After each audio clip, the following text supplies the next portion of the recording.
And we're live. Episode 37, The Watchers Podcast. WATCHERZ. That's better? Yeah. Podcast. WATCHERZ. Podcast. I went too fast for that. 37. Episode 37. Is it 37? 37 of them things. We made it to 37. We ain't been canceled yet. But we on the way. I know. I'm Tavon. Tri-State _tip on IG. Is underscore on there? Yeah, buddy. I don't know that. Yeah. Oh, you know who it is, Tiger Helly 19 on the Snapchats and the IGs. And on the Facebook is the government name, Jason Williams. Follow the stripes. Smitty Green Giant and Julian Smith on Facebook. What is this?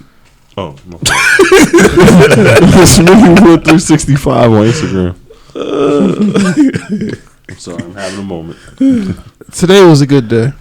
Yes, it was. Yes, sir. Today was a great day. Yes. Sir. The Damn first good. ever PodMANIA. First annual. I don't know how. PodMANIA 1.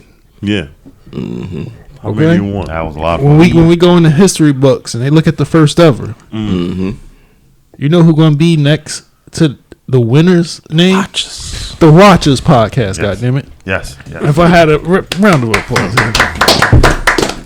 I got to get the little button thing so I can do the sound clap. Or that thing they go. Audience applause. Watchers Podcast, ladies and gentlemen, the first annual PodMANIA Bowling Tournament Champions. It was a little rough at first. Yeah. Got competitive. You know, a lot of us started sweating. We got quiet, but God damn it, We got focused. that last frame we came with vengeance. Had to. Not today. Not today. We was not going into this when it was that early We would not light. go into.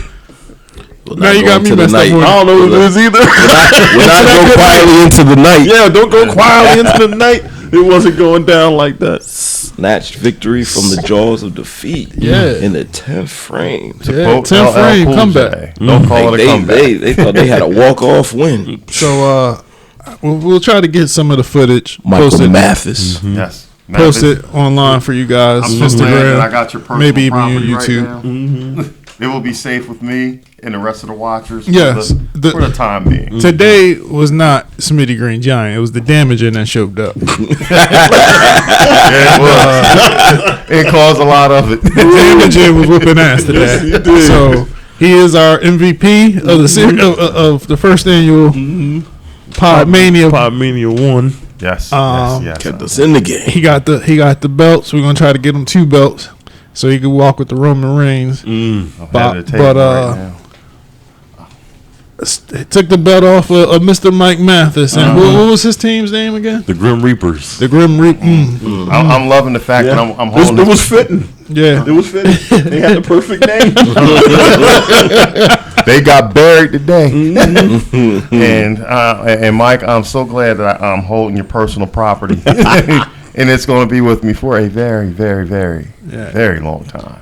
And then we followed that victory up with a I don't want to call it a crushing win, but Lacking. it was a Beat down. A lopsided victory. it was a definite win on our end in our second round match against the D. Lou podcast. Yes. Shout out to Yeah, you. shout out to him, D-Lou and his show. team. Oh, yeah. You know, they put up a valiant fight. But I think after that first game, we were just on. We were on after Call that. it a convincing victory. He Yeah, said convincing victory. hotter than fish grease. Yeah, that after that first game out of our system, we were hitting on all cylinders. Finally so. found my stride. You did. And I'm telling you, everybody came up clutch in that in that first round. Yeah. In that 10th frame, everybody came in clutch. It was Everybody had to get We a mark. needed every one of those points we got in that 10th frame. So It was a you lot can of see fun. our trophies up at the front. We might keep them there for a little while when I get this place decorated. Go up somewhere, but yeah. So anything you guys want to talk about from our first ever PodMANIA tournament? I had a blast. Shout outs to our host Grendel. She was great. Yeah. Yeah. Grendel Clark. Yeah, Grendel was mad cool. We love you, Gren. Yeah, she captured a lot of good stuff on video. Like I said, I guess I'm a lot of trash talking. Yeah, a lot of trash talking. Mostly by me. Oh yes. And she just got dope ass energy. So yes, she does. She was perfect. And the secret to beat Mike Mathis, McDonald's. when he's bowling, just talk about the Cowboys.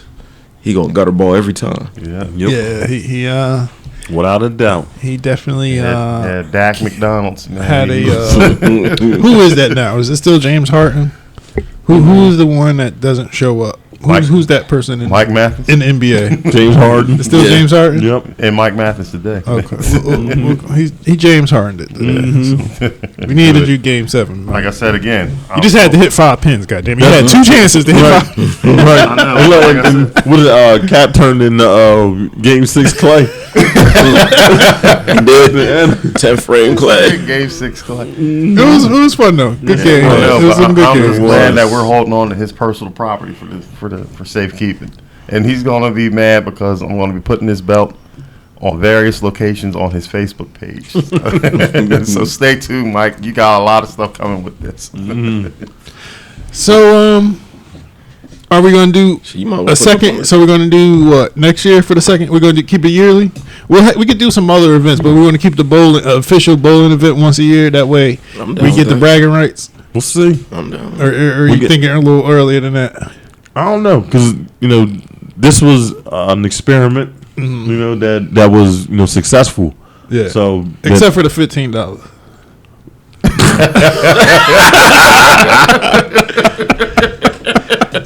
Make sure you pay for your Yeah. what was it? It was it was what's the name of the Impossible Burger? Make sure you pay for your Impossible Burgers, people. Just make sure. Not saying anything about anybody. But yes, it was Pay for you. Pay your Dine and Dash. Pay your bills. Dine and Dash.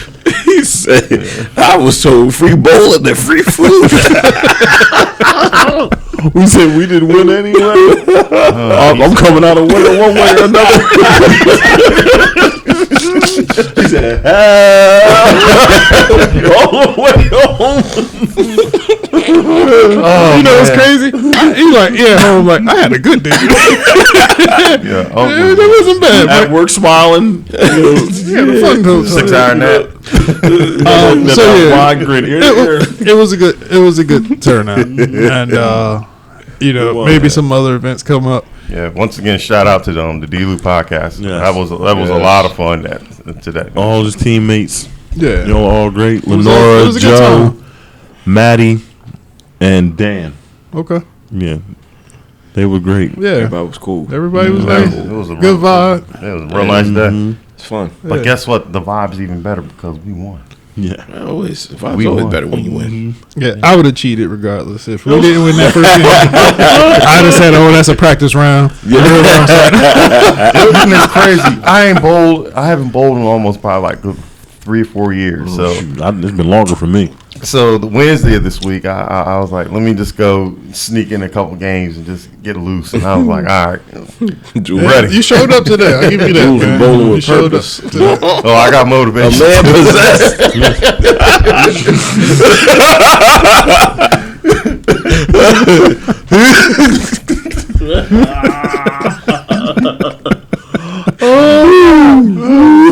So that I guess that would be like being the MVP of the whole thing, right?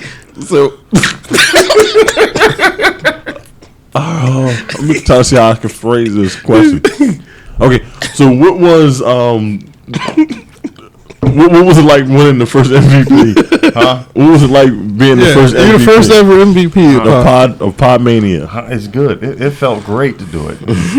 Like I said, I had a mission today to take out as many pins as humanly possible, and that's exactly what happened today. And bowling is low key a good stress reliever. Yeah. Oh, It's a good stress reliever. You ain't lying. Unless if you miss him. If you miss him, you just feel like you swing in the air and wasting your energy. Boys in the hood. like Cuba Gooden and Exactly. Boys in the Hood. Yeah. Boys in the hood. But I'm glad we won, and overall, this was a real therapeutic day today for a lot of reasons. So And it was fun. Good. Yeah, I fun. definitely enjoyed it. I'm glad everybody had a good time. And now we just patiently wait until the next one, whatever it may be. All right. And like you said, footage coming soon, pictures coming soon. Footage coming soon, pictures coming soon, and then we'll keep everybody updated for the next one. Maybe we get some others involved. We'll see, but definitely good time out, and look forward to the next one. All right, let's move on to some other week's entertainment. very interesting week. Zion Williams. All right, he announced that he was being a father this week. Congratulations to that. Congratulations. Comma. Here we go. Comma. Underscore. Dot. Yeah. The mother of his child. I don't know how to put this play. Is she in the porn industry or is she just a stripper? What was the deal with the mother? She's a porn star. She is a porn star. Yeah. Okay.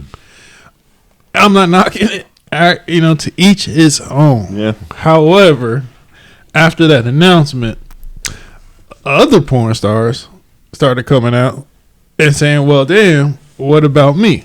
In particular, the one that started, Mariah Mills. Might have to do some research. Exposing their relationship and how he moved her out to New Orleans.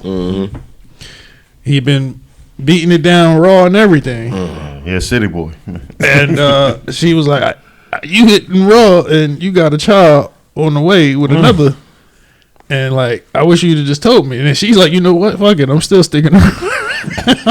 She said that? Yep. She went on a whole 2-day long rant. Twitter rant. Yeah. She living rent free. Or Zion living rent free in her He head. done moved her out there Well, and everything. she living rent free on him. Right. Exactly. And that's what she said. And that's what she said. She said, I'd rather be taken care of than a baby mother who ain't. Along that lines. But Swinging for the fence. And she said that she was late, so she don't know if she's pregnant. she said she late. Oh my God! Oh man! So he And then the third chick came out recently posting a picture of him sleep. Saying, well, damn, I didn't know you was doing all this either. Damn. got him sleeping in the bed. Yeah. Had his back turned and everything. That's bro. when they get you, man. Sleep. Yeah, don't They got you. don't So, stay at night if you ain't literally.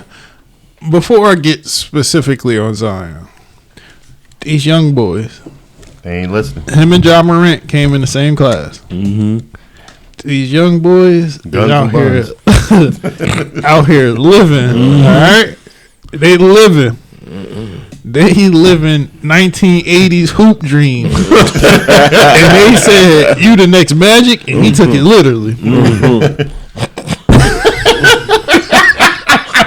That's one of the things you just look at the same way. He took it literally. Research it, kids. He out here wilding. Yeah. He can't play a whole season, but he is dogging these hoes. That's why. He's playing like he already been in the league 8 years. He got hasn't established played bread. one full season. That's He why tear his his bags bags all up. messed up, man. I think there's people who played more playoff games than he has played actual regular season games. He scrolled with more scenes than They say his X videos. He on page 14. He just keeps scrolling through. Like, I'm gonna get this one next. Yeah, he gonna mess his bag up if he ain't already done it. I don't think he's gonna mess his That's bag up, but He had to split that bag. yeah, he it's great cost him some money.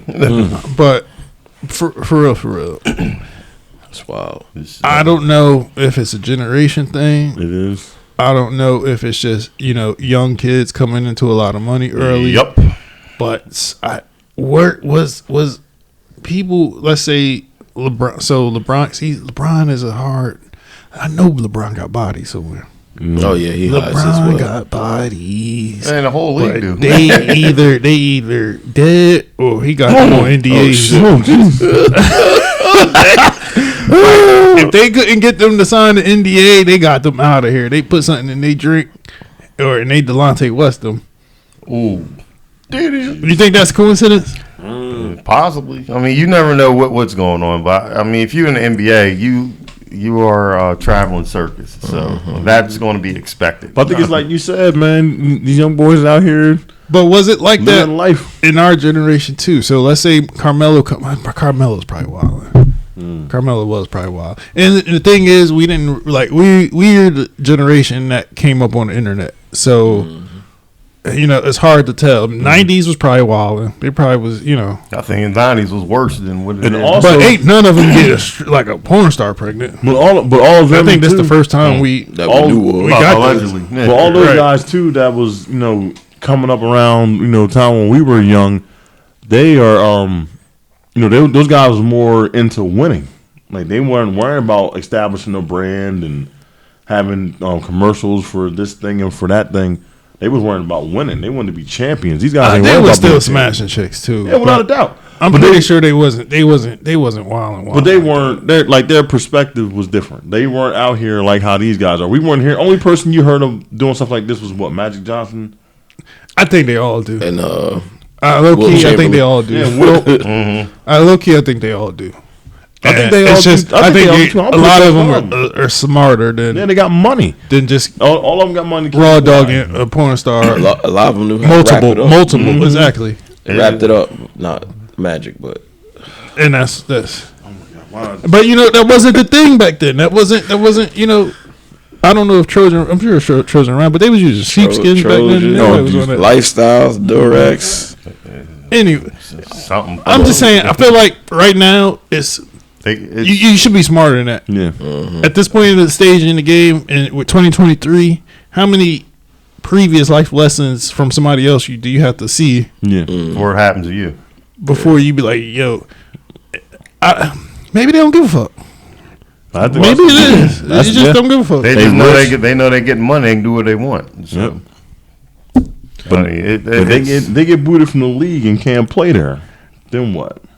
I'm not. I don't even care. I just hope somebody be like, yeah, I smashed your baby. Kevin Garnett used to talk shit. Did I ever tell you Kevin Garnett told Carmelo Anthony Lala tastes like Honey Nut Cheerios? Yeah, I remember he's talking about meet me in the back.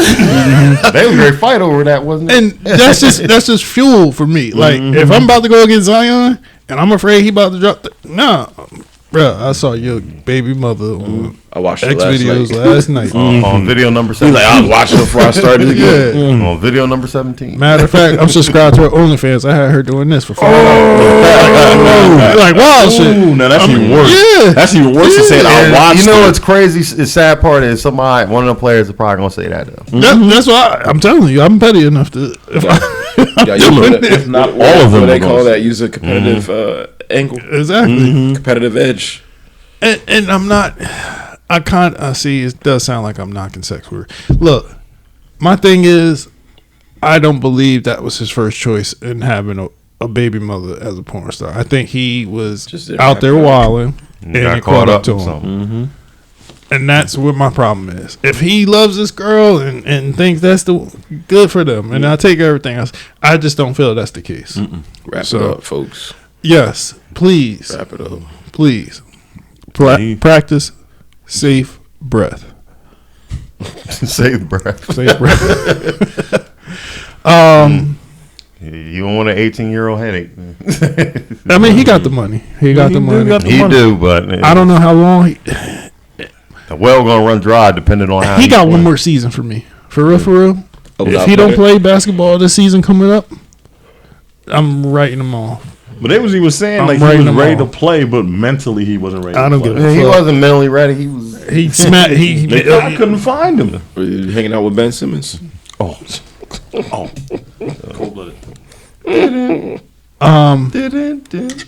So yeah, he got one more season for me, and at which point I'm writing off the Zion Williamson story. He had a lot of promise, but when Biyama about to come, and I bet you when Biyama ain't gonna be out here getting strippers and porn stars pregnant. I tell you that much. Never know. And that's a light skinned boy I'm gonna claim. I know I said I don't claim light skinned French. I don't claim light skinned foreigners, but I don't claim Gobert. I don't like Gobert. I don't like his name. What about Ben Simmons? I don't like his He face. Australian. They're definitely not. They British. Oh, stop. He said they British. Bless you. Bless me. Cause it tastes. That was the ghost of Soldier Slim. Anything else about Zion Williamson before we move on? Good luck and congratulations. Bless you. Bless. Perfect example of what not to do. Every time I say it, I'm start sneezing. Don't say it no more. Just move on. Let's run away from this topic, please. Next subject. What we got next? I didn't forgot. Give me a second. I'm trying to debate if I got a sneeze again or not. What? Nuggets are one game away from their first championship. Yeah. 3-1. It's gonna happen. Yeah. Tomorrow, game 4. Yeah, they're Yeah, gonna they win. ends in 3 straight. Yeah. Nuggets pretty much got it. Not happening. And congrats to them. Yeah. First ever. It will be their first ever championship if they do 27 close it years? out. Was it 27 years? They said the last on Saturday night. I think What? so. It's been 27 years. That's how long they've been in the league? Mm-hmm. Okay. Damn, really? Yeah, without no chip, I think it's 27 years. Yeah. Okay. Mm. Jokic MVP? Yep. Yeah. Yeah. Yeah, he hands down. I mean, ain't nobody When stopping they told him he had a triple double the other night and he didn't even know, I was like, yeah, Because he balling. doesn't play for the triple doubles. Yeah. He plays his game and it gets him triple. That's why it looks effortless for him to get triple doubles. And when you look at the board, be like, dang, he got triple double. But it's just because of the way he plays. It's just a part of their offense that allows him to get. He's always going to get rebounds. He's a big guy. You know, his part of his game is facilitating. He's going to score. And he can shoot on the outside for a guy his size, though, man. So Yeah. he's a monster. Yeah. I would be. You know what? Miami. I applaud them for making it this far, and They I weren't even think supposed to be there will there. still be some type of consolation because of what Damian Lillard's been talking about. And right now, if everything is going the way it goes, Miami loses. I think Miami is the favorite to trade for Damian Lillard. Who would they trade for? Their whole young bench. It's got to be Kyle Lowry, and probably Hero. Does Kyle Lowry still even want to play after this season? Do I care? you to retire? We'll give you. Here we go. Give you this amount of money. Go ahead. Just teach them young boys out and whoever the number 3 pick Imagine is. the lifestyle change though. Kyle Lowry done got a ring. He done lived in Toronto. He could do Portland. And Toronto not a bad city. I like Toronto. Oh yeah, I've never been there, but it seems like a nice place. But I'm just saying, from there to Portland, Oregon, just don't go hiking. Yeah, I get it. Yeah, I think he could do a season there. Yeah. I mean, it's just they got to make a decision on him though this summer though. So you want to rebuild or Honestly, I think we'll see a lot of stuff within the next 30 days. I believe the NBA draft is coming up, and then I think there's a deadline with June 30th about certain players' contracts being fully guaranteed or not. So I think we'll see a lot of movement happening. So in the next couple of weeks, I expect something to happen. Possibly with Damian Lillard, possibly not. We'll see. Might see some breaking news during this week. Yeah. So correction, it'll be 56 years. They've been around since 67. Wow. Yeah. oh wow. Yeah, I thought it was longer than that. They were founded in 67. I don't know why I thought. You know what I was thinking? Remember Mutombo holding the ball? Oh yeah, I don't know why I thought Mate, that was. were they a in the finals before? No, I don't know why I thought that was though. they've never been in the finals. This is the first time in the finals. Yeah. Yeah, so Mount Mutombo. And they got a Nuggets got a young team. yeah, that's they still were in their founded in 20s, 1967. They came into the NBA in 76. Before then, they were the Denver 57 Rockets. years. They and got were that the Denver thing. ABA ball. Yeah, they got a young team, a young core, so they it'd be gonna nice. be around for a minute. Nice to see somebody new up in there. Yeah. You know who'd have been nice to see if they was up in there? The Sixers. We ain't been there since '83. No, y'all was there in 2001. No, we haven't been to the finals. 2001. 2001. Yeah, that's right. Step over. Yeah. How I forget that? Yeah, don't look, talk. yeah, And that was the day I graduated from high school. Look, your brain blocked it out. It was like that was what was that? A gentleman's Gentleman's sweep, Yeah, but gentleman's sweep. He put up a hell of a fight. Yes, he did. put up a hell of a fight. A big one. 60 points. Yeah, He dropped 60 That was points. probably one of the greatest game ones I've ever seen, though, man. I even thought we was gonna win that series. I said we got this. Shaq was too much, man. It was too. Kobe was too much. You couldn't do both of. You couldn't fight both of He was them. doing what? It was one score versus two, And they swept that whole playoffs. They swept the whole thing. Yeah, y'all was the only ones that beat them. Yep, beat them one game. Well, with that being said, I think Miami that's, was the only team that beat Denver at home. Yeah. And it may be Suns were the only team that beat them twice. So, I mean, yeah. we'll see what happens next season with the changes. And, we did get some coach changes. Did we speak anything new? I know the Raptors found a coach, I think. Who was their coach? The assistant from Memphis Grizzlies. I Memphis can't remember. Grizzlies I don't remember his name. I can't remember his name either. But Vogel got the Suns job. Vogel got the Suns. I think about that. Adrian Griffin got Oh God, Bucks. Yeah. He got the Bucks. Yeah. Did we talk about what's the name? Vogel. Vogel to the Suns. Yeah, I thought we Nick brought that Nurse last got the Sixers. Nick Nurse for the Sixers. So I think it's gonna be a good season next year. I always think it's gonna be a good season. It all depends on how the playoffs play out and who ends up where and injuries and stuff like that help me determine if a season's good or not. Yeah. But I was good with this season. I'm okay with the way it turned out. If the Nuggets win it, well, I know you're not. I'm not. I'm just biased. Yeah, I know. But I would say it was a decent season. All right.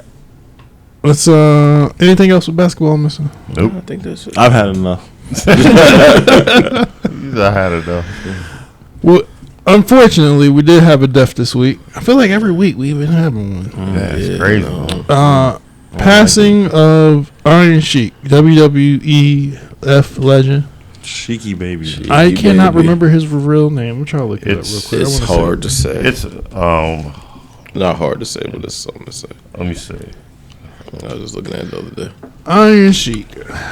He's got a real interesting backstory. Right, though. let's do this. Hussein Khosrow Ali Vaziri. He defected to the U.S. and became their Olympic coach, I believe, if I'm not mistaken. Who's Olympic coach? No, the Iron Sheik. Well, he came. The coach for what? No, he was one of the coaches for the Olympic wrestling team. Oh, okay.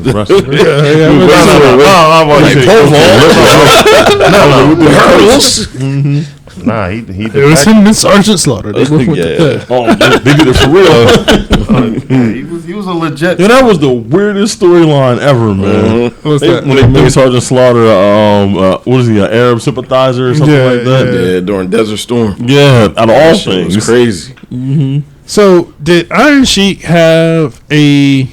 I was reading up on something about Young Rock. And we'll talk about that in a second. And I believe Iron Sheik had a role in there.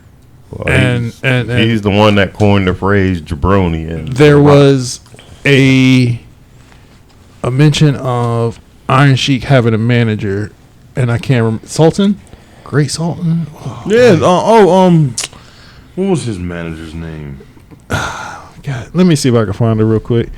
But he had a manager, and I believe that manager, the great... was it Freddie Blassie? I think it was Rikishi. Nah, he managed Rikishi.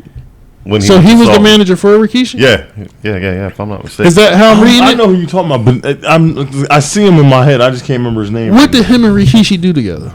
Talking about Freddie Blassie. No. It was another guy that was like him. It was another dude like him, right? I cannot remember who. Because he had like the curly, his mustache had the curl up. Talking about not Nikita Koloff. No. Oh my God! Why not? Or I may be mixing it up myself. Nah, because I remember a guy who had the whole thing on. Yeah, Rikishi what I'm thinking about. was the Sultan. Iron Sheik was the. So Rikishi was the Sultan. Yeah. No. I'm talking about when it was Iron Sheik. You talking about Slick? No. It was Sergeant Slaughter, Iron Sheik, and there was another guy. Oh, Agnon. Yes, Commander Agnon. Yeah. Oh, you're going way back. Yeah, that's who it was. But I do know that Rikishi was the Sultan and the Sheik was the manager. But that gimmick didn't land. Who was Commandant? It was Rikishi. The Sultan was Rikishi. Yeah, who was Commandant Hassan? Who was that? I don't know. God, good Lord. I don't even know how to spell that. D-Lou, please in the comments. D-Lou in the comments, if you're listening, buddy, let us know who these folks are. Yeah. He knows it all. But He knows it all. But he was a very, very unique guy. I mean, he lived the kayfabe life to the T. I've been trying to figure out, how he was positioned writing some of them tweets though. Like when he's laying down in the bed with the TV playing black. So I didn't actually get to see the tweets. What's the deal with the tweets? All of his tweets, any of them. Let me see if I can find some. He was Some of them was hilarious. A lot of them was. Does he? fucked Is he off. not? He really doesn't like Hulk Hogan. Is that the real truth? I think Is he that liked the him. truth, or is that a character? I think he was a character gimmick because he basically made Hulk Hogan. Yeah. Hulk Hogan. So It could have been. who knows? I just know that I think he found his life. Oh, he broke his hammer. I think he found his niche on Twitter. He knew how to use social media well. I mean, he told you how he felt. So was his last tweet not fuck the Hulk Hogan? Yes, it was. Within 24 hours. He might have been trying to book his own match with that too. I'm trying to find this He was tweet an now. entertaining guy on some of the shows I've seen outside of wrestling. Has anybody seen? He was on the episode of Jerry Springer. He was on Yeah. Springer. A girl, it was this girl with this dude, and then she was like, "Oh, I'm leaving you. I found a new love in my life." Blah blah blah. And then out comes Sheiky Baby, was the love of her life. Oh, I was going to say they jumped her. No. So he came up with Jabroni. Yeah. He came up and The Rock Rock just ran with it. Damn. But he always did make it a point to credit him that's where he got it from. He actually produced, I think, that his biography, if I'm not mistaken. That He came did, out. put out like a real heartfelt message to him on his, I think it was his Twitter or his Instagram. One of them things. Yeah, I still think it's character. He talking about he beat the F out of Hulk Hogan. I think it's character. He says the F word, but I just didn't want to. You said it earlier. I did. I be still. It's the kids. Yeah. They do it for the kids. He said, "I'll be allotted a certain amount of fucks I can say." I only got I one. just used mine, damn it. I only got one more left for the night. I got zero F. We'll start Rated a clean slate next week. Yeah. So anything y'all want to say about Iron Sheik? Yeah, I mean, Rest in peace. Yeah, he was a real one. I mean, he was brutally honest with some of his opinions, but some of them was controversial. But he was true to who he was and with his words, and I respect him for it. Vince McMahon pushing along with storyline sometimes. Man, when ain't he doing that? That's a whole other conversation. Always. Though. Especially early '90s. I've never been a fan of Desert the Storm, and I've never been a fan of the xenophobia storylines. I hate them. Like it's because like you always make the foreigner the bad guy, and it's a lot of pro-American stuff, which isn't a bad thing, but can be a bad thing. a lot of Trump and it's just like you automatically, oh man, because what's the name? Muhammad Hassan I thought he was great, and he just fell victim to 9/11 going down, the storyline that he was in, and then was it 9/11 or it was the wasn't even 9/11. It was I know from what the early '90s. No, basically what ended up happening, they were doing a storyline, and they had some guys that came out dressed up like terrorists, and they put the Undertaker in. Okay, I remember that. It was like a terrorist kidnapping, but some sort of bombing. But what ended up happening was a bombing that happened in London, and it was kind of like affiliated with that. The company was going to go forward with the angle. I guess the network they was on at the time, called UPN, said we can't do this because it was kind of a sensitive subject. So they actually scrapped the whole segment off the show because SmackDown was taped. So they took the whole thing off. And they were stuck in the position. They said, well, we don't even want the character on TV anymore because they didn't want that affiliated with it. So they did an angle on the show where I think it was one pay-per-view. I can't remember which one it was. But they had an angle where The Undertaker put him through the cage and was said that it was like a severe injury had he had. They were actuality they was taking him off so they could figure out what they can do with him creatively. Trash ass Mark Calloway. But anyway, he ain't even Arab, right? Ain't he like Italian? Yeah, he's mixed. But what ended up happening, they took him off. They was going to wait until the pressure died down. But the network said they didn't want him on there at all. So they basically said they were going to put him on one other show, and then I guess the other network was USA, was like this, in the same predicament. They didn't really want him on there, and they was like, the last thing you want is somebody coming on cutting more anti-U.S. promos. So they just outright released him. Okay. But at least he's doing good now. Well, he's like a principal in New York. Yeah. Okay. So, Shout out. Yeah. Shout out to I forgot his real name. Yeah, Mark Kopani. He actually, him and Shaq Gaspard did a comic book together that's actually going to get made into a film. Nice. Called Assassin and Son. Okay. So it just got picked up, and they're actually going to do a film on it. Nice, they say once in a while students come up to him and be like, hey, were you really a wrestler? Because way before their time. Now they can look it up on YouTube and all that. He's like gray hair now. Yeah. He look like the same cat. Yeah. But shout out to him. Good for him doing good now in life. So speaking of wrestling, this wasn't really on the list, but Dwayne Johnson is having himself a couple of months. And the latest being that the Young Rock show is actually not being renewed after the season. Did anyone watch it? I heard it was good. I never watched it. I didn't watch it, but I heard for people who do watch it say it's good. It was good. It was funny.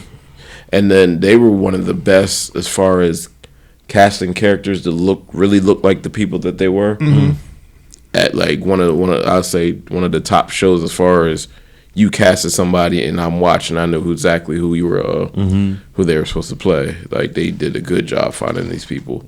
How many seasons? I believe it'll be 3. It was 3. Yeah, it was pretty funny. Like I didn't keep up with it regularly just because the night that it fell on, but it was a funny show. The episodes I watched, I enjoyed it. Yeah, I might go. I watched like 2 episodes, but I might go back and I think they're on Hulu. I might go back and try to get the whole box set. Nah, I'm gonna just get to it. Oh yeah, you ain't be chilling. Let's see between that. I like The Rock, but I wasn't interested in knowing how it was before he became who he is now. Why not? I just wasn't interested.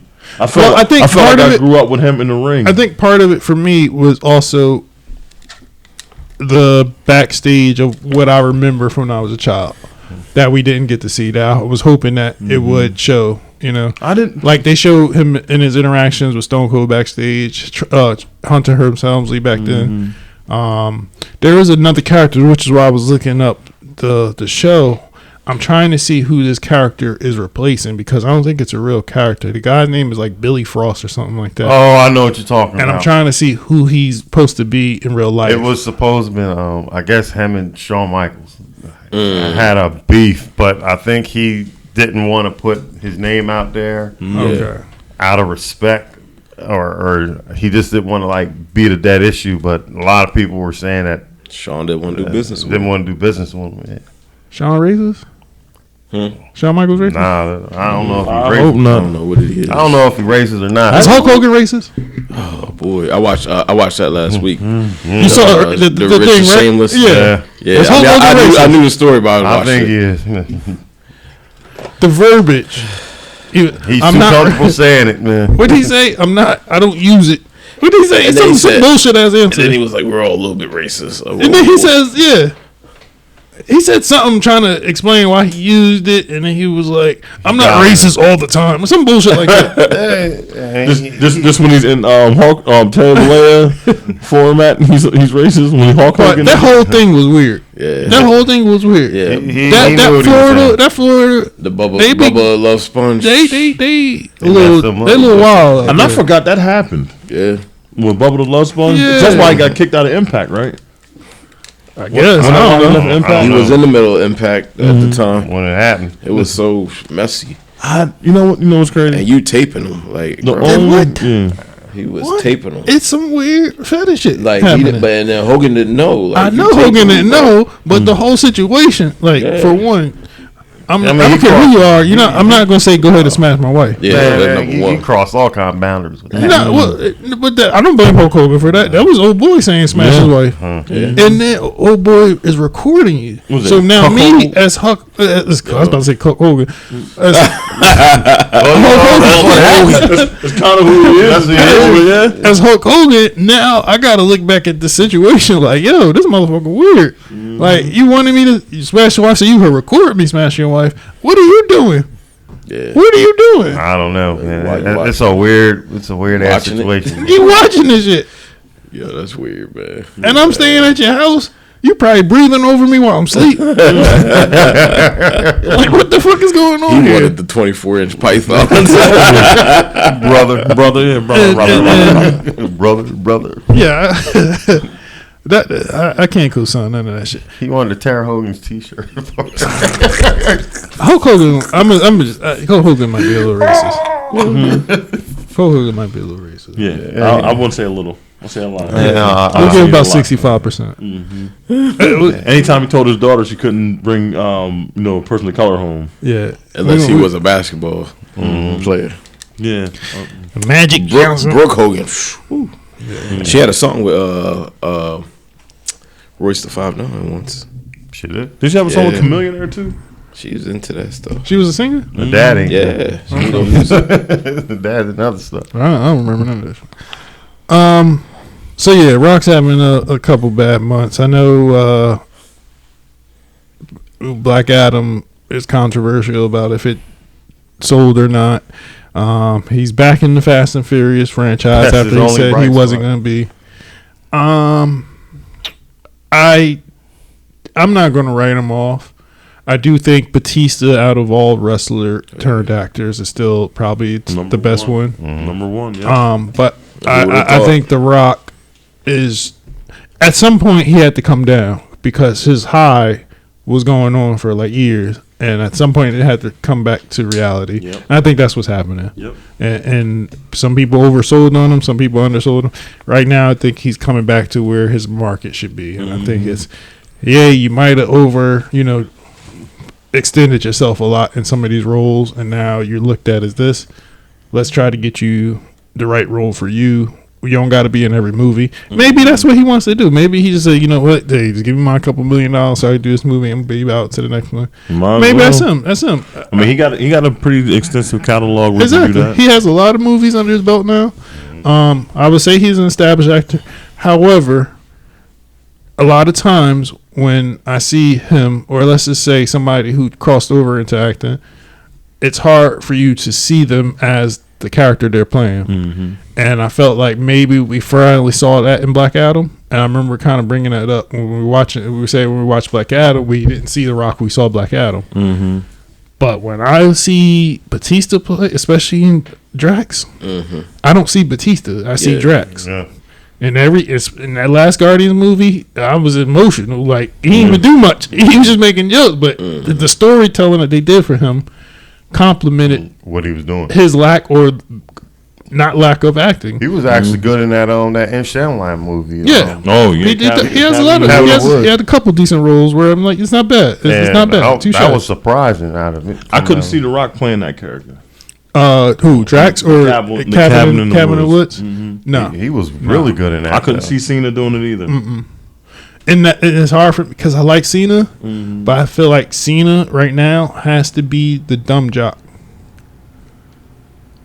In a lot of his movies, I've seen him as. I've seen in a lot of his movies. I see him in.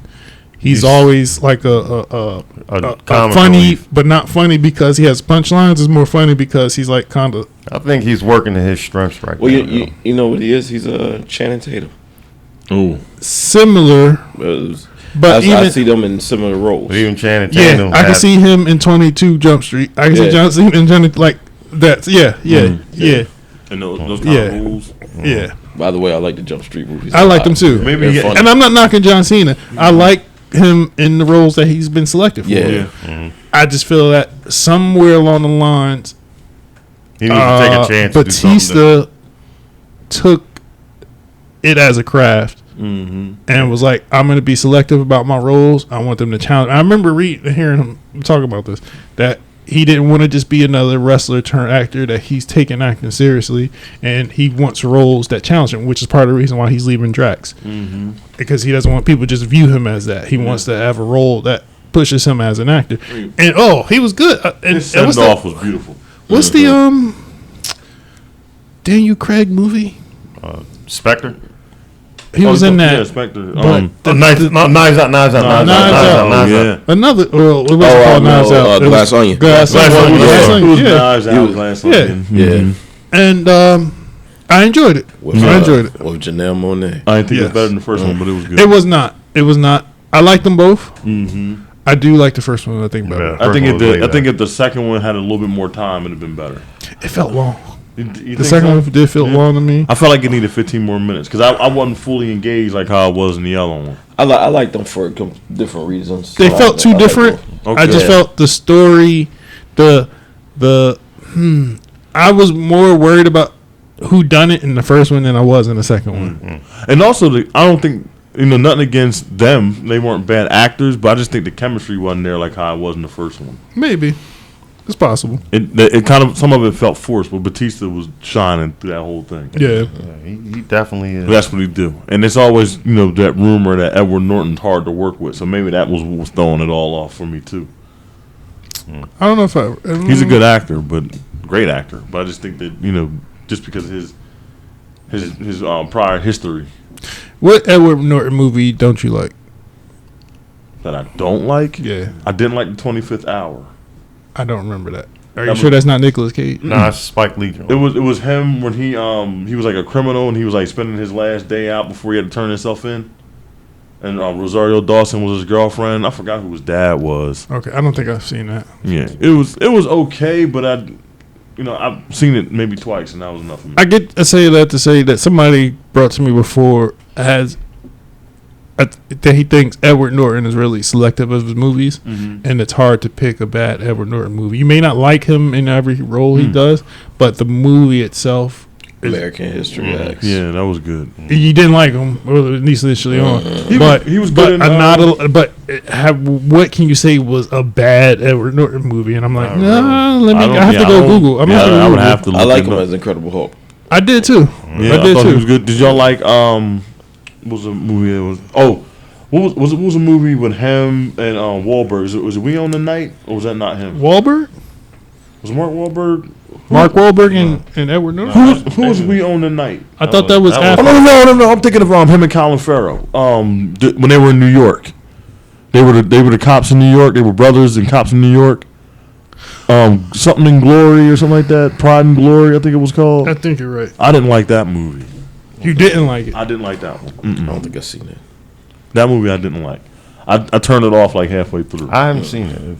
Yeah, the beginning of it is good, but then it started. He had the goatee. Yep. Yep. It started. I think I liked that movie. You did? I think I liked it. I didn't like that movie. I think I liked it. I had to watch it. Yeah, Colin Farrell and him. Yep. Yeah, I didn't like that much. Yeah, the reviews ain't that great either. I didn't really like that one. Yeah, like I said, the beginning. I'll give you that. The beginning is fire. The beginning of the movie is really good, but I just don't like. I didn't like the rest of it. I felt like it was just dragging too long, and I got uninterested and changed the channel. I got you. You number one in points, rebounds, and assists. That's wild. How you do that and lose an MVP?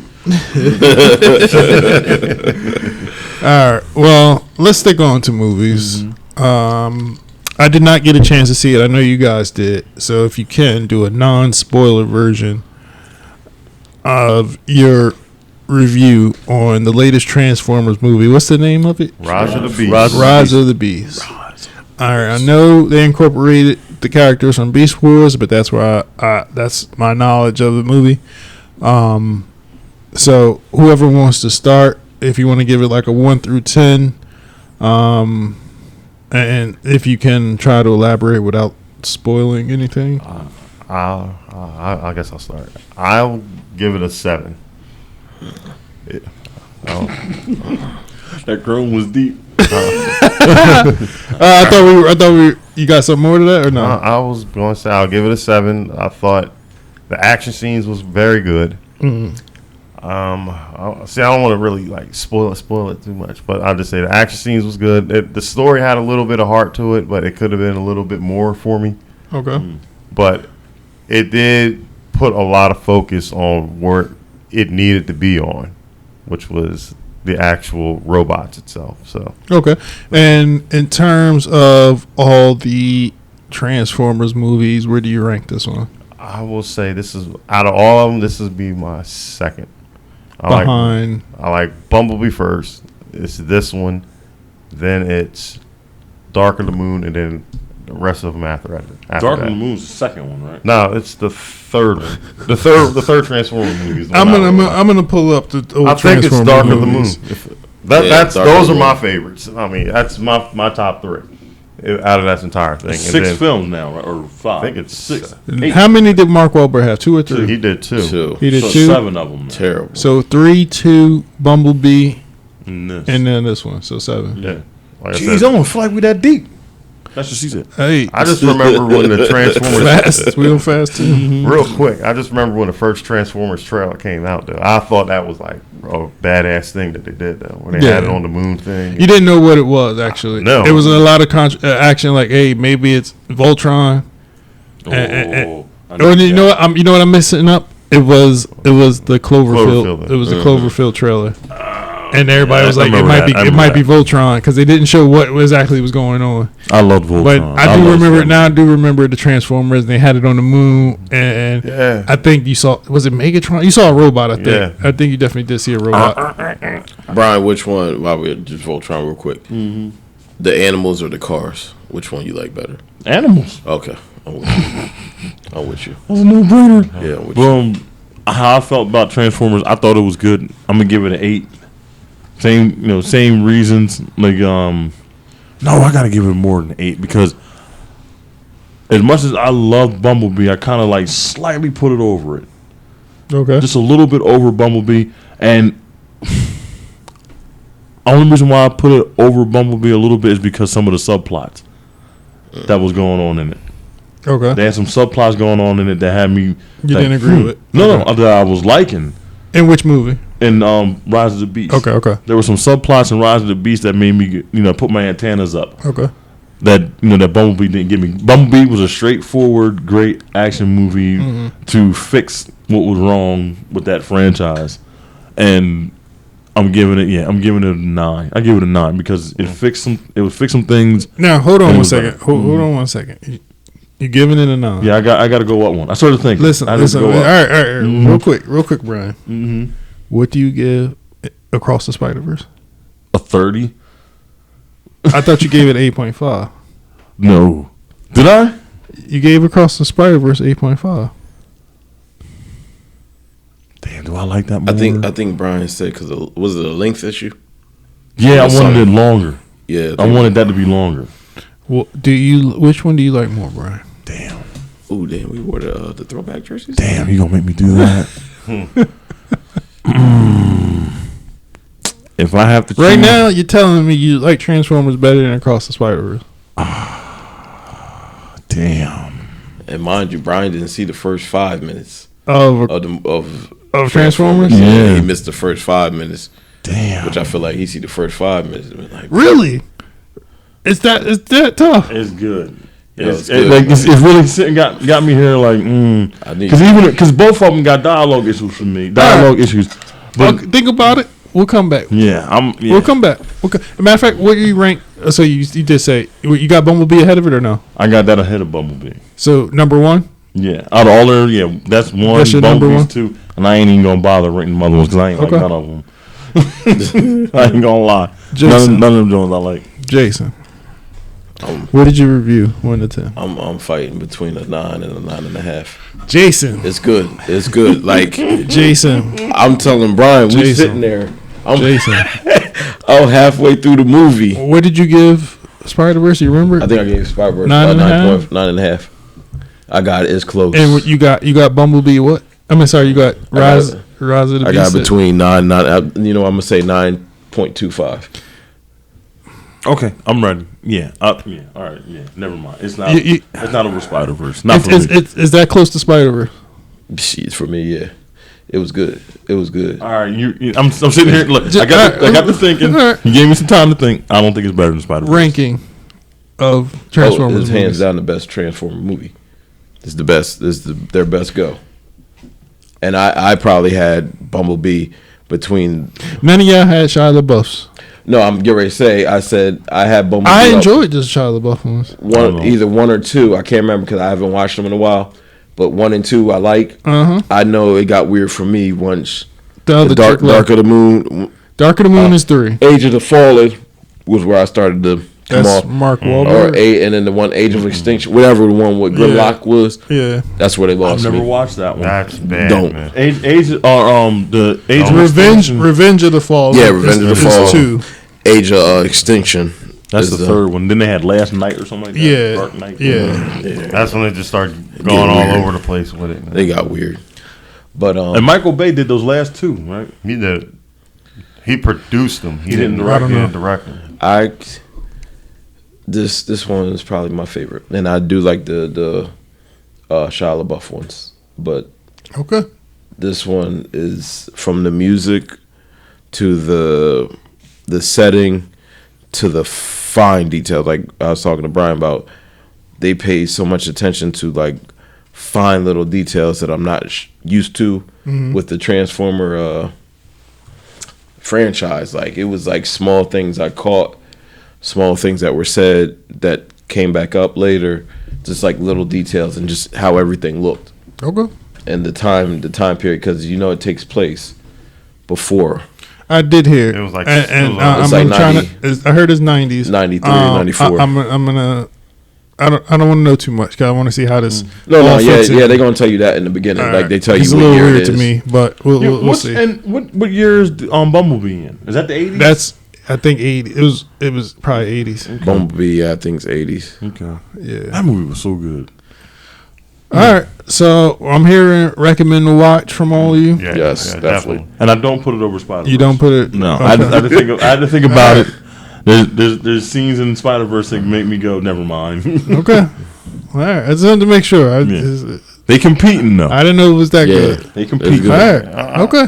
And off subject real quick. I mean, you were saying something yesterday. Well, both of y'all were saying something. This has been like a real good streak for some of these films as of late. It's been some really good ones that's been coming out this summer, though. In a short amount of time. So next up, we do have, in terms of comic book movies, The Flash coming up this week. Damn, he was 42 years old. Who? That dude that passed away from ESPN. Oh. But like looking at him, I say, R.I.P. Yeah. R.I.P. Flash is coming up next for the next big comic book movie. Yeah. I'm hearing mixed reviews about it.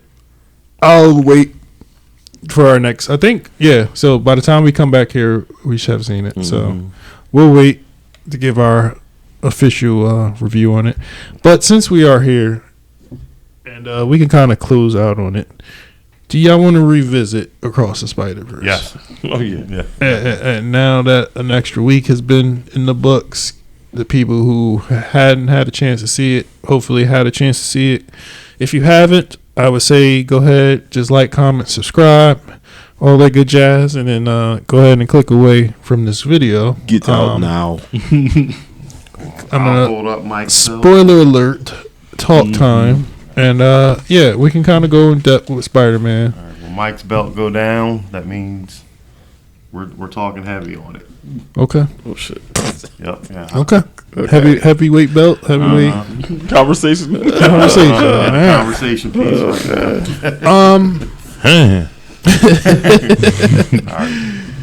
Anybody want to start? All right. Where we going now? Spider-Man Across the Spider-Verse. That's where we're going. We're going across the Spider-Verse. All right. Let's see. I think this was probably one of the greatest Spider-Man stories that I've ever seen on screen. Okay. As now it's, I think Miles' story is a lot relatable to us more so than Parker's, because just the vibe and the fact that he's a 16-year-old kid who's got his mind on every other thing else. Is he 16 now or 15? I think he's 16. I can't remember. In the movie's 15. I think it was 15. 15. And he's going through a transition of he's growing up, wanting to do the right thing, and on top of that, he still wants to be a superhero at the same time. So he's juggling a lot of responsibility for his character. And then just to see the tone shift on it, it was starting to lighthearted, then it got heavy, and then it got really dark really quick with some of the characters that I wasn't like expecting and some I wasn't expecting. Hands down, I think one of my favorite characters in it was Hobie Brown. Spider-Punk, outside of Miles, he was my favorite, like my second favorite character. Apparently, in his comic book, he does not like being called Spider-Punk. He feels like he has earned the title of Spider-Man, and he wants people to call him Spider-Man, or I guess people that know him as Hobie. But apparently, that's one of his points in the comic book. But go ahead, sorry. No, that's all good. But it's just the way how they use Hobby in that was. He was like down for the cause. He wasn't for nobody's bullshit. And that was one thing. I think they used the Spot. It started with him as a joke, as a villain of the type week, and then as this story started evolving, it got a little bit more serious with what he was trying to accomplish. And I think the crazy character in it was, I think, Miguel O'Hara, because you kind of seen like some early inklings that he may have some screws loose, but I didn't know that it was going to be to the extent on what he was going to do at the end. So that was interesting. You seen where he came from with it, and then you can also see him starting to slowly lose his mind at the same time. So we'll go from there. Okay. Anybody else want to go? Go ahead, Jason. Before you start, can I just want to try it. Whatever. The concoction. Is it sour? It's a mixture of stuff, so it's good. I'll try it. All right, I'll go. Oh, you don't got no ice, do you? It's fine. Okay. I'll go. Yeah, I thought it was good. I was sitting over here thinking about it. I was like, is it really better than or is Transformers better than it? And it's not. But I wanted it to be a little longer. Just even though it was the longest animated. Yeah. Okay. I was just into it that much because I feel like if you can sit and I think that is a credit to how good it was that you wanted it to be longer. And yeah, that's what I was saying. I wanted it to be a little longer. It did have some parts in it that was kind of just like, but that's what it should be because for one, it is a movie based off a comic book, and it's not real. So some of them parts are going to happen. But when we went to go watch it, we was watching it on our mom's birthday, and his mom was giving him a speech, right before he had dipped off to go be with Gwen, and that just hit me a little close to home. You know what I mean? Just because the circumstance, of our mom not being here no more and it being her birthday, watching that. But yeah, I don't think I've ever seen a Spider-Man movie that had me feeling like, damn, like I don't want to, like somebody else said, they don't want it to go off. And part of when that movie ended, I was like, oh shit, what the fuck? Yeah. And I would have paid twice as much and stayed twice as long to watch the whole thing. Yep. Yeah, double feature. And that's how I knew. That's how I knew the movie was good. And by the time we got to that ending, somewhere it didn't register that I was just in here for 2 hours watching this movie. And I'm thinking we got like a good 25 minutes to let this thing conclude. And it ends. And I'm like, damn, we was in here for over 2 hours. And I'm like, fuck, I got to see what happens. And that feeling at the end of that movie, I don't recall feeling. I'm trying to remember what movie made me do that. It's, not every movie ends on a cliffhanger. But I usually don't feel that way at the end of cliffhanger movies. I'm like, all right, this is another one coming out. I'll wait. But this one is like, God damn, I don't want to wait. Just real quick. But I didn't look at it as a piece of animation when I was looking at the movie, though. I just thought it was a really, really, really good story, depending on what it was. So. Yeah, for sure. And I definitely thought it was, man, I don't know. I can't believe I'm going to say this. But I think it was the best Spider-Man movie they've made. I think you can argue. Yeah. In terms of Gravity. some character developments, story, the impact it has, and the fact that it connected all the other Spider-Mans may put this. And No Way Home connected the other Spider-Mans, right? Mm-hmm. But there is something this movie has that is not present. I don't know what exactly it is. I can't put my finger on it yet. Something hearty. Something Campbell's chicken noodle soup. Tomato soup. In this Across the Spider-Verse series that is not in live action. I don't care. I can't put my finger on it because, again, Aunt May died was a sad moment. Heavy moment. Yeah. Something heartwarming about Across the Spider-Verse is happening for me that I'm not feeling in any of the other Spider-Man movies. It may be the interactions with the family. It may be the friendship story that they're telling. It may be his Spider-Man, his coming to Spider-Man journey that he's having. Something along the lines. I'm trying to figure out what it is. I don't have an answer yet. I'm gonna have to watch it like 3 more times. It has soul. Yeah, the movie has a soul. It had passion. And I'm not even just talking about like soul when people usually think a racial thing. Yeah, like it's just that movie it's has something a soul in it. to it. Like like I said, it's a lot of stuff in there that we can relate to that they was using with it. Also, the deconstruction of who he was, who he thought he should be, and what he knows he has to become. Like the deconstruction of that character was so good, and then we got to see it through, and then we got to see it through a person's eyes who was in the same boat but chose to do nothing about it.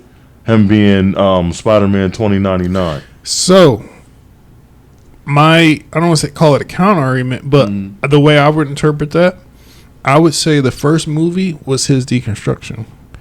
I would say this movie was his affirmation into being who he chose to be from the first movie.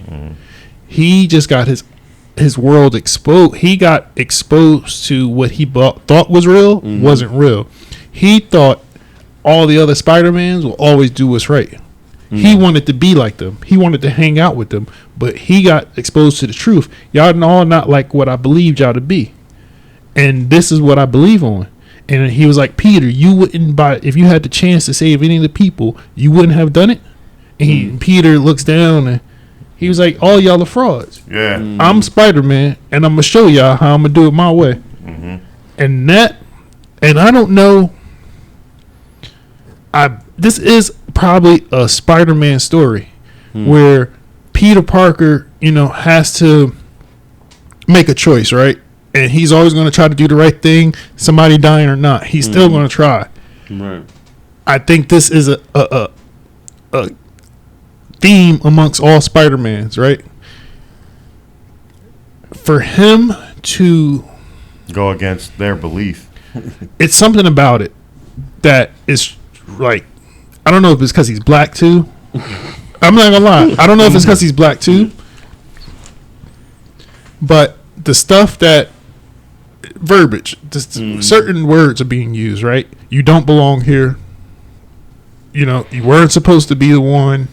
And him hearing it as a little black kid, a young black kid, 15-year-old kid, and predominantly white Spider-Man society, mostly adults, and everybody looking at you like, yo, just accept it. Yeah. And he's like, and no. He's saying, I'm still not going to accept whatever you guys are telling me, and I'm going to prove you guys wrong. Something about that is stronger than anything Peter Parker I've seen. I would agree. Yep.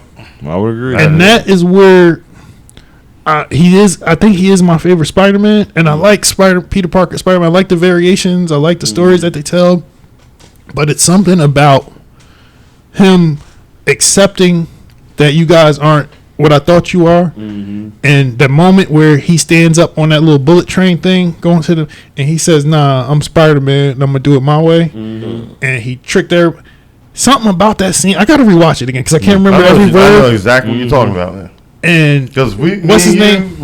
Because me and Brian had like 2099 talking down on him, saying you're the first anomaly, you don't belong here. And he's accepting it. He's accepting it, right? And all this, it wasn't supposed to be you. And he's like, all right, it wasn't supposed to be me, but I'm here now, and I don't care what you're telling me because of his conversation with his moms, right? And I'm going to do things my way, and I'm going to show you guys y'all wrong. That y'all wrong. Something about that. You can't. You just can't say it. You have to see that. You have to referee with that one, man. You have to see. You have to see it evolve. Yeah. And I think that's part of the reason why these two movies are so good. You're seeing him evolve, and I think that first movie was him saying, "Look, I'm Spider-Man. I didn't think I could be Spider-Man, but after the movie, I'm Spider-Man, just like y'all are Spider-Man." But this one, he said, "I'm." Miles Morales. The first one felt like a regular movie, like a regular. Yeah, but it was still a coming of Spider-Man age movie. It doesn't hit the same way this one did. But this one, I felt like he doubled down on his belief, and nobody's gonna shake him with that. Not even the other Spider-Mans who've been doing it longer. Yep. And that to me was like, God damn. And by the time we got to the end of this movie and all the shit that he's trying to get through, and we still didn't get back home, and now he gotta fight Spot, save his father, fight the other Spider-Man. On top of this motherfucker still ain't get home right. And I'm like, all right, I can live with it. Now he's got to fight his now he got to do his counterpart. His counterpart from the There's other a lot going on, but it's and you know what? To see this though, man. And I believe in him. That's what it comes down to. After that moment where he stood up, we'll see him win. And I was like, fuck, I believe in this kid. And it's a cartoon, right? At the end of the day, it's a cartoon movie. But I don't see it when it cut off, I'm like, I can't stop right now because I believe in him. I don't want to lose this feeling of belief that I got. And that's why I want to see what happens. And you know, I feel bad for the person that's going to have to play him in the live action. Because he's going to have such a tough act to follow. Off a piece of animation. You know what I mean? It's going to be hard to top that character in the animation. It's good writing.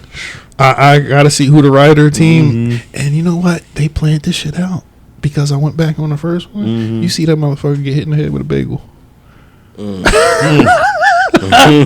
You see Spot get hit in the head with a bagel. And there's certain things they put in the first one. The color of his spider sense is Prowler color. Because he was never supposed to be Spider-Man in the world that he's in. He more than likely would have became the Prowler, which he eventually did in the other world. Yeah. And his spider sense colors are the Prowler color. I'm like, God damn. Yeah, come on. Let's go ahead. The spiders glitch. I went back. It did that motherfucking spider glitch. That mean they've been thinking about that shit. Yeah, we need that next one to drop ASAP. Come on, just go on and do it, Sony. Oh yeah, go ahead. All right, so come on, Sony, drop that. I'm start with the first one. I wasn't even gonna watch the first one. Then I kept hearing everybody say it was so good. Yo, it was good. So good. I was like, okay, I'm gonna check it out. Because what got me, even though I love animation, I love cartoons, all that. When I was just looking at it. Oh, they did the animated Spider-Man movie with Miles Morales. I guess that's cool. Whatever. But it wasn't like on my radar of things that I had to get to. Everybody kept talking about how good it was. Like, yo, you guys see it? I was like, all right. So then when I caught it, I was like, oh, this is serious. Like, it's not just people hyping something up. It was good.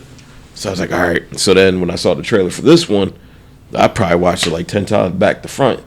And I was like, yo, this thing gonna be fire. What I liked about it was, like a lot of what everybody else already talked about. I like fine details and stringing things together and like seeing something and then be like, oh, that spot. Like something I caught in this movie was when Gwen goes home to see her dad, and then she's like, he's the captain. Then when she finds out he quits, because her dad's not the captain, is why Miles' dad becomes the captain. That's how I took it. That's how I took it. I'm like, does his dad become the captain because Gwen's dad leaves or doesn't take? Remember, he said he quit. Yeah, but I don't know in what world. I think they were going to both be captains. I don't know in what world. I think, and I could be wrong, and I don't mean to cut you off. I think what happened is Gwen was never supposed to leave her universe, and that changed her canon because she left for those months. It changed her story. Yeah. And him not being, if she was there, he would have been captain. That's my belief. But then even when I'm watching it though, like everybody that's working for that society, you're all changing because you're not in Your current your story. Well, most of them are. They Yeah. should be. They just traverse. They come to it when they need to be and go back. But you never know. You might have been 5 minutes too long and Correct. at And that I headquarters. think hers being there so long, not in her own world, affected her story. That's how I'm viewing it. And then with mine, it was just like a lot of. I'm big on the animation. I already said I'm not ready to let go of the animation. Yeah, it's really version. good. Like It's really good. I feel like you're not going to be able to do the same thing. As good as the Live special action. effects are, you're not going to be able to replicate what we just saw live action. Did you notice details in his face that changed? Like he's almost Asian. Yeah. Become in his face, you can see like more fine lines and stuff. I was like, "Oh, this." I can see him. I can see him. I see him They Asian. pointed at that. Yeah, Man, he got a little bigger and he was. They say he got taller. He was a lot taller yeah. from Some the things first one. became more pronounced or something. Something changed in his face. I'm like, okay, I like it. I like it. And I like watch like I like good whodunit movies. So I'm always thinking about what's going on. If I think something's going on that we're not seeing in the movie. Because when he went back and saw his mom, I immediately thought he wasn't in his right world because his mom's like, "Hey, what did you do to your hair?" Right. And I'm looking at him, I was like, Right. his hair's been the same the whole. And that's when I figured I was like, yo, I don't think he's where he's supposed to be, and I don't think that's the mind. All that, like I loved it. Like it was great. I loved it. It was a movie that I was like when it was over because I didn't know that it was 3 parts. I didn't read anything about it. I didn't know. I just watched the trailer. I didn't know there was another part. I didn't know it was gonna leave on a cliffhanger. I thought there was gonna be a third movie, just a third story. Yeah. But Yeah, I didn't know. I was like, oh, and then we over. I'm like, oh, they just. All right, I got a question. Oh, I'm just gonna like. okay. Do y'all think it was good for this to end on a cliffhanger the way it did? Yeah. yeah, I think it works. Well, yeah, to get back into that's how I felt. I was like sitting there, cool. I'm asking Brian, I can't wait another three years to watch. Yeah, see yeah. how this and Brian was like, got me messed up. Brian was like, nah, man, it's coming to October. What you told me October? I was like, oh wait, I ain't got to see it this year. That's March, which March still hurts my 2024, feelings, but yeah. it ain't gonna be that bad because that's when Godzilla King Kong Part 2 come out. But I'm like, yo, I'm upset that I do have to wait till next year. Yeah. I was all right waiting till fall. I'm like, all right, 2 more seasons. Yeah, we out. But And I heard they didn't even start. Well, at least Spider Gwen, I can't remember her real name. She didn't do her voices yet for this last part. Oh yeah. And they said she was doing the last part for like 4 years. And I'm like, oh shit. yeah, I need. I'm assuming they got it. They continued throughout that 4 years making it, and they just need her to come back and do the voice real quick. But and I'm interested to see who. She could do that with her phone. yeah, I'm interested to see what other Spider-Man. Because when I was watching, it was just cool trying to see how many. It was hard than a Spider-Mans I motherfucker to seen, try to catch and there them. were so many. It was a lot. Oh, I it know was that. a lot. But the two that were absent that makes me wonder what's going to happen in this next one was Tom Holland's Spider-Man and then the Spider-Man from the TV show that used to come on Fox. The original animated. The Fox one is up in the air right now because Technically, does Marvel own that? I don't. That's even the guy who voiced him said that he's not even sure because that was done by that was produced. You know how you can find out? Uh-huh. Go on Disney Plus. Because the If it's show, on Disney Plus, Marvel on it. the Spider-Man series is on there, but I forget it was Which is on there? Yeah, Is it? You saying the original, the animated series? yeah. I One know. from the 90s? See, I know the Disney Spider-Man shows are on Disney Plus. I don't know if the animated one is. If it is, then Disney owns I it. kind of marked that when they showed the Spectacular Spider-Man one. Right. That was a real good series. I like on the low music. one. I like the music. Oh, the music was fantastic, and there's the argument because I remember some of the songs from the first one. Sorry, I'm gonna bring it back to you.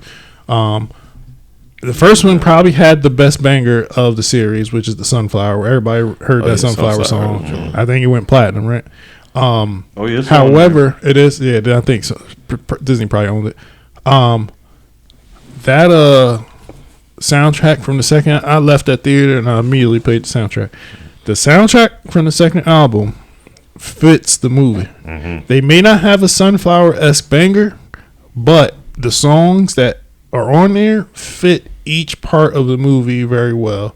There's one song called Home, and that's the one they play when he's trying to get back home, and they even voiced the little voiceover in there, I'm home, but a lot of those songs from that second album, I could kind of remember where it would be applicable to in the movie.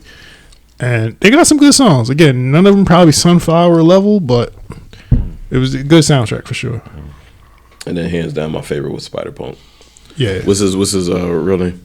Hobie Brown. Hobie. So yeah, when he was hilarious. Like how he started. Like when he came in, and then he took his mask and was like, "Man, I ain't gonna let y'all see my real identity." I was like, "Yo."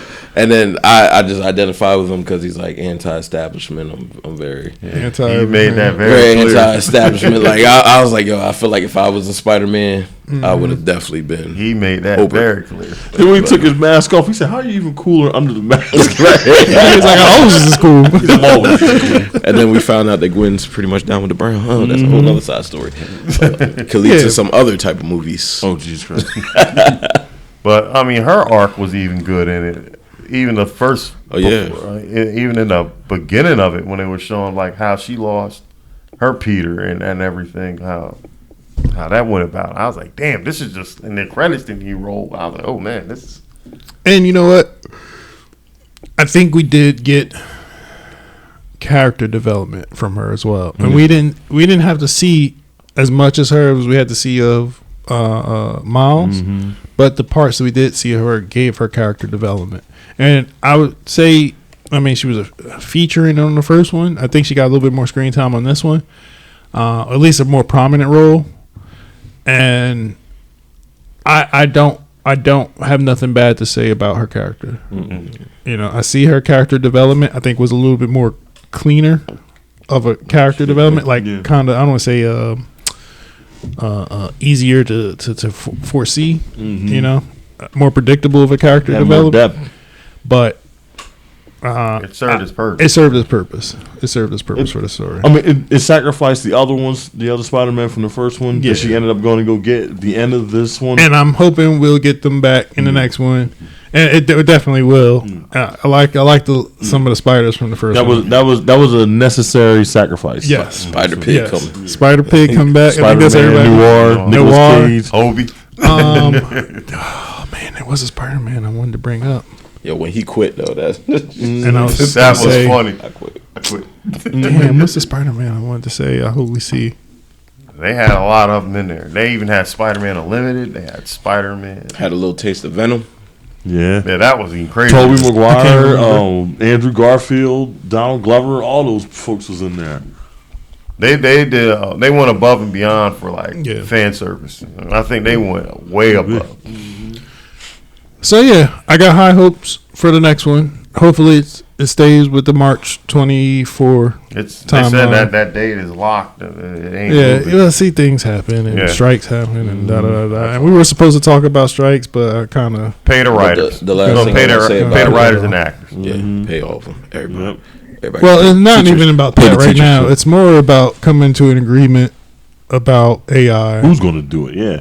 And actors and AI and writers. The frontier of the world is changing, and They're trying to cut corners, basically. And AI is going to have a prominent role in our near, probably long term future if we don't all get killed by it. So what's the name? I think it comes down to figuring out how do we best coexist with that technology. So we all watch Terminator. With the AI thing, I'm not going to be long-winded. But with the AI thing, are we done with Spider-Man real quick? Go finish up with Spider-Man, then we'll go back to AI. Okay, I don't want to. So the one thing I'm going to say about like part one and especially part two, I don't know if it's different for everybody else. Like even though I love animated movies, I love cartoons. I kind of watch an animated movie different than I watch a live action movie. Like I come in with different expectations. Like I let more stuff slide if it's animated. Like it was a cartoon movie, you know, I get it. And I think the only other time I felt this way about an animated movie and almost looking at it in the same breath and level as a live action counterpart that it has. Shrek 2. And 3. Okay, sorry. There ain't never been no live action Shrek. TMNT. Now when that one came out, I kind of looked at it as, it's an anime, because it's different. It's not like live action Ninja Turtles we've been getting. Oh yeah. It's kind of like, they could have gave me that animated Ninja Turtles on Nickelodeon, and we could all been like, all right, whatever. But I said when they gave me that, and I finally watched it, and I didn't even see it in theaters, and I wish I did see it in theaters. And I was like, damn, this is in the same breath of how I look at the actual Ninja Turtle movies, and I feel like now I'm looking at this. It's just not an animated movie. I'm looking at it in the same breath that I'm going to look at No Way Home and all the other Spider-Man movies. Now you're on the same level, even though it's animated. You're in the same ballpark. You're playing on the same level as these live action movies. And that's just how I watch them, and that's kind of rare that happens, though. Yeah. And then what you were talking about earlier, the only movie like where you got done and you're like, yo, I'm ready to see the rest now. I was like that with Harry Potter, the part 1 of. I can see that. Deathly Hallows. I can see that. Because the way but I came to Harry Potter late. All the movies had been out by then, so I didn't have that effect in the movie theater. Yeah, when I got to that, and then how it ends with Voldemort getting the wand, and I'm like, yo, I want to watch the rest now. Yeah. Spoiler alert! I ain't seen it. Yeah. Gandalf's in there. Had me in there. I said, oh no, they didn't. Yeah. But yes, so. We could do this real quick, Brian. AI. Oh yeah. Actors. Future. Yeah, I don't think you're gonna be able to. For me, I think if you're gonna have AI involved with anything filmmaking, make it for corrections only. Like if you start having it to try to create, stories. Okay, I ask you this: if you're going to use the AI for the actors, so you're gonna have these things are gonna create people based off what? How are they gonna look? They're going to digitally How are they going to sound? They're going to digitally make that too. So they made a Drake song. You remember that? Yeah, I know. A Drake song. You said, but if they made a Drake song, so I mean, somebody has to input that stuff in there. Correct. So AI is not going to be able to generate. It's not going to know how to give you a Selma Hayek sounding person. I think. And if it does, hold on. And if it does. And if they're still a union at the time, I don't care if she sounds like Selma Hayek. They can sue I don't care if she look like Selma Hayek. Like say they do that, right? Anybody, whoever the studio is, they make this AI movie and it has Selma Hayek-ish looking person and sound, and she does not get paid for it. She can sue them. And there's no movie. So that's where. So I think this is a slippery slope where the conversation comes into place, right? So maybe we don't do a Selma Hayek, but maybe we do an attractive Mexican woman with Selma Hayek. Selma Hayek-esque features. But how do you? But do doesn't that, look like Selma Hayek. How do you do that? Selma Hayek. How do you? There's a lot of images on the internet that this thing can grab from. But that's the thing, though. How does it sound? How does it sound? How does it look? Where do you get it from? Like Susie Carmichael, for all I care. And Susie Carmichael can sue. That's what I'm getting at. So Freddie can sue. If it's anything, if someone thinks it's their likeness, they're going to have to prove that it's not. And it's like, how do you prove that it's not? How do you prove that it is? How do you prove? I don't know. I don't know. Maybe you do a voice actor. Maybe you do a voice actor. I don't think it works. You're still going to need the You just do a generated image. I don't think it works. And you pay your voice actor to do a voice. That's why when they're I think it still works. I'm playing devil's advocate. They're talking about how it's it's good and all that stuff, and they they made it like that. It's all considered fan art. We can go out and make a Star Wars movie. We can go out and make an Iron Man, whatever movie. We can be that. We can be these characters, but we have to put in there that it's fan made so that we don't get sued. Well, they're not going to be fans. They're going to be the owners of the property. And if they do it, and they're going to be the owners of the property. It is way easier just to pay the talent. It's way easier to pay the talent to do it than it is to do that like that. Trust me, I know. Because I've gone through this already. And that's the first time we've seen this scenario. All right. It's not gonna work out. I'm telling you. We'll see, Brian. This ain't the artificial world of the Terminator. This ain't gonna work like that. It's not gonna work like that with writers. Nothing. You can't tell the AI to write. I think you can. You can't tell the AI to write the dialogue between Miles and his mom, unless someone has ever felt that. That's not gonna happen.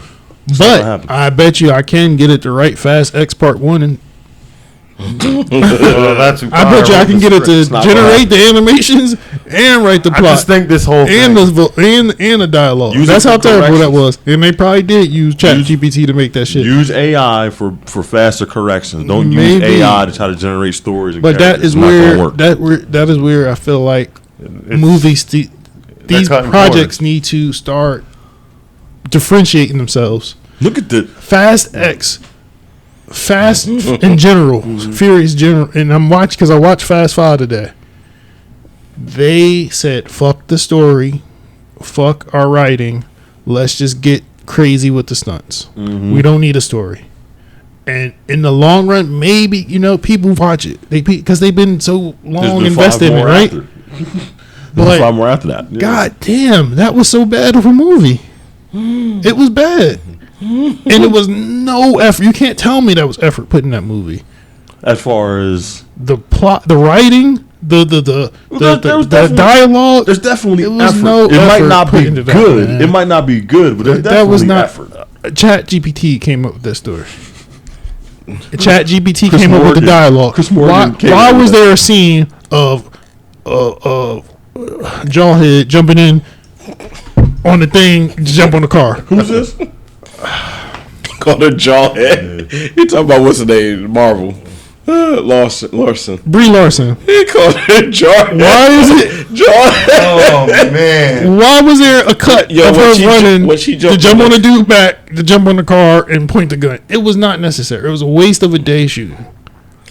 That was a hard laugh I got on that one. It was terrible.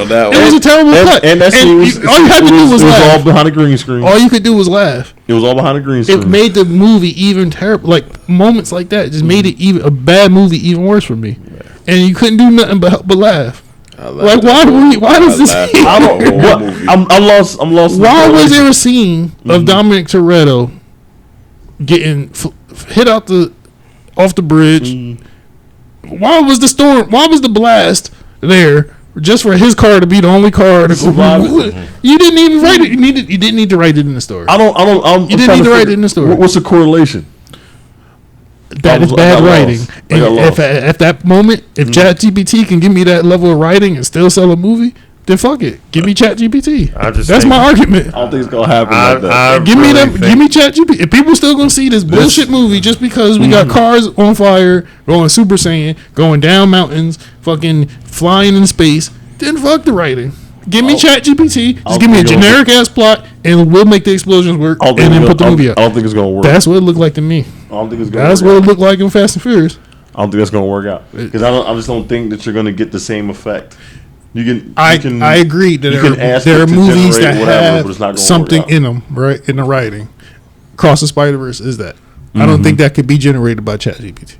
I think Fast X could get generated by ChatGPT. I think Fast X Part 2 could get generated by ChatGPT. That's what I feel like. To me, this is a slippery slope right now. I mean, this is kind of getting into some new territory that I think they're not really sure what the next move is going to be.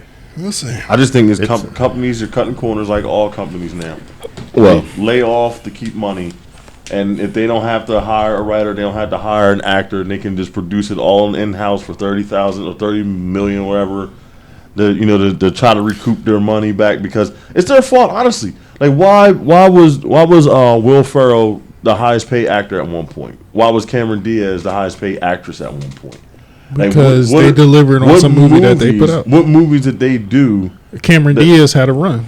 What movies has she done or did she do to say, hey, you deserve this amount of money over anything that somebody like a Halle Berry was doing at the time?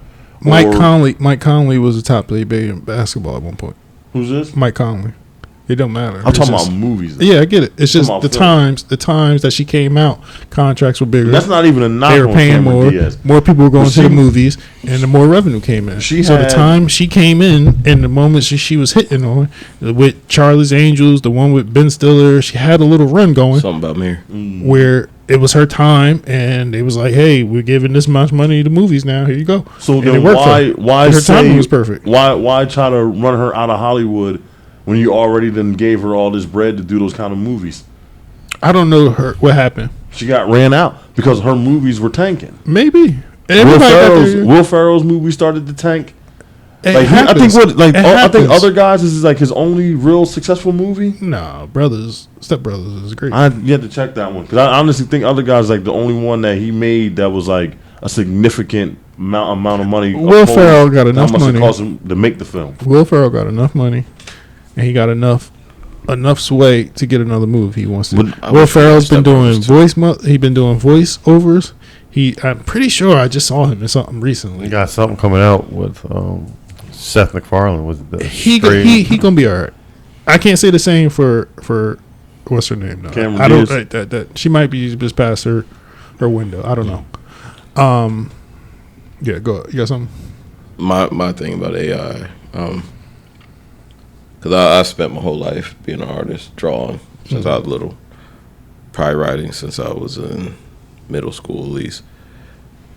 And art is one of the few things that as humans we've always had and we've always done. Like if you ever look time after time, like even back to Neanderthals, caveman, you look at the Renaissance, you look at any age in time, there was always some form of art. Like Jules says, a slippery slope, and we tend to make things that take over things. And we don't need to make things to take over things. You should make things to supplement things. Like Brian saying, use it to edit, use it to help. I don't want to see it used. I don't want to see it used to replace. Like you can't, like humans, art, making it. It's a very human thing. It's a very quintessential human thing to do. Of people that do it, and people that don't do it, they can still enjoy it and go see it. Like I don't want to be years from now go to a museum to look at AI art on the wall, right, or read AI poetry, right, or go see a movie that was made AI, and now like it's cool that we make these technological advances and we find ways to use it, have fun with it, be creative with it, but I don't want it to be the replacement for. Right. Like that's what I would hate to see. But I feel like as people and as humans, we don't know where to draw the line with a lot of things. Not just art, not just this. Oppenheimer. With a lot, yeah. Like a lot of things we don't know where to draw the line. We create things to replace instead of you create it to supplement and go with. That's just my. I think that's because I think the AI stuff is cool. Like definitely good point. I look online. I'm like, oh, that's cool. Oh shit, that's cool. Blah blah blah. But like, I don't want that to become everything. Yeah. And to take over everything. Yeah, it's a dangerous thing, man, right now, because they don't have a medium for it. Honestly, to me, it's studios' fault. You want to pay, you want to pay The Rock $100 million or $60 million. I won't even say The Rock. You pay Will Smith $40 million. You got to pay him $20 million to read your script, and then Gemini Man fails, and you're like, oh, he's done. I'm not going to pay him anymore. Then he does Bad Boys 4, and it blows everything away. Or Bad Boys 3, I mean, and it makes the money, makes the money back. So it's definitely the story. So that's one of the things, you inject that Gemini into the AI. Find my mistakes, find where I can make this better, and then you send it back to the writer like, hey, this is what it came up with. Because there's already like a computer generated system that you can enter your screenplays in, and it'll hit every beat and note for everything that's in your script. How many times the characters speak, how many times the characters interact with other characters, all this stuff. I'll show you. It's on my phone. I got it on my phone. I've done it already, and it is an interesting tool. But it's like, at the end of the day, I don't understand what it proves. Right. Okay. And see me, I would kind of just have an ego. Like if I'm writing a script, I would tell myself, ain't no damn AI going to write a better script than what I'm going to write. You know what I'm saying? Yeah. But some people are going to be lazy, like, yo, let me shoot it through here. Yep. But I feel like as creatives, you should always feel like you can do better than what. And like I said, it's the studio's problem, because you gave a guy who's only done 2 movies, you gave his second screenplay, or you buy a second screenplay for $38 million, and he's only got 1 movie. he's made one movie and it did a lot of numbers. A lot of people talk about it still, but then you overpay him. Like for me, would I like to sell a script for $38 million? Hell yeah. But does that give me, too much pressure to continue to do that? But do I ruin it for people underneath of me? It's not just in writing; it's in almost everything, right? In basketball, I'm just talking about how it relates to AI and filmmaking. And I'm talking in terms of paying, right? Like that conundrum is always going to happen in a system where you get paid for a product or for some type of service product, whatever, and the market helps dictate what they pay you. And then to me, and that's why I'm harder on certain basketball players, right? The market at the time dictated, let's pay James Harden this amount of money. Basketball. I'm gonna talk about football. How the hell Lamar Jackson the highest paid player in the damn league ever? He ain't even the best quarterback in the damn division. And then it's up to them. It's then up to them to prove that they were worth that money, right? It was up to Gemini Man to prove that Will Smith was worth his money. If it didn't, then it's a bad contract, and that happens. It's a part of life. And then the next movie goes on saying, "Well, hey, your market's a little bit lower because we paid you, Westbrook, all that money. You ain't gonna get that Westbrook contract you had from 4 years ago, Westbrook, because the way you've been playing for the past 3 years. We'll give you this." It's up to Westbrook to prove he's worth more than that. It's up to these actors and these writers to prove they're worth more than that. And that's where I feel that's going to be. I'm just playing devil's advocate. That's where that line's going to be drawn. Prove to me you're worth this amount of money. But write to me a better story than Fast X. But they jumped the gun. Like that's what I'm saying. Like my man that made Barbarian. Like his first script. We'll see what his next. We'll see what his next movie do. He didn't. It's not even like. We'll see what it do. I'm not here to say he ain't worth it. I'm not saying he's not worth it. If his next movie is another banger, because I like Barbarian. If the next one is another banger, then I'm saying, hey, that was a good contract. I applaud him. I applaud that man, and I hope that pay like that continues to be divvied out because it could be life changing money. Yeah, you know what I'm saying. But I don't think you do that with something like Jason said. He got this thing talking about some. Oh, that person wrote Into the Spider-Verse Machine. You saw that movie, right? Yes, I did. Can you write me something like that? Sure. And it's gonna spit out something crazy, and everyone that's there, of course, they're gonna back it. That's just like how it is when bad movies come out, and everyone says how great it is, and then later on they look, oh, the movie sucked. All right. Well, we'll see how this all shakes out. An NDA is a powerful thing. Right now, it's the actors versus the guild or whatever who's backing the AI. But we'll see how it shakes out and see if it delays anything. Hopefully not. But it's been some delays. It's been a lot. We'll see how it turns out. So Marvel getting hit bad with this because they ain't had to shut down a couple things. So we're at 142. He said an hour. I said an hour. But the Spider-Man conversation is kind of what took it, and it was a good conversation. So I'm glad we had it, and yeah, it is what it is. So yeah, any last words before we get out of here? Try to make it quick if you do.